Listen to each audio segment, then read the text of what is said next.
Hey, so if you're getting an APK parse error in LDPlayer when trying to install an app, yeah, that usually means something isn't compatible or got corrupted. But don't worry, I'll show you how to fix it step by step. Alright, first, make sure your APK file isn't corrupted. Try downloading it again from a trusted source. A broken file is one of the most common reasons for this error. Next, go to Settings inside LDPlayer, then Security, and make sure Install Unknown Apps is enabled. Without this, APK installs can fail.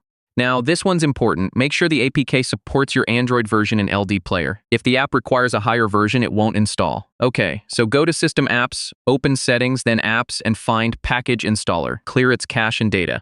Also, make sure the APK file name doesn't have strange symbols or spaces. Rename it to something simple before installing. If it still fails, try dragging the APK directly into the LDPlayer window instead of using the Install button. Sometimes that works better. If nothing works, create a new instance with a different Android version or update LDPlayer to the latest version. That fixes compatibility issues. So yeah, those are the best ways to fix the APK parse error in LDPlayer. Try them one by one, and your app should install without any issues.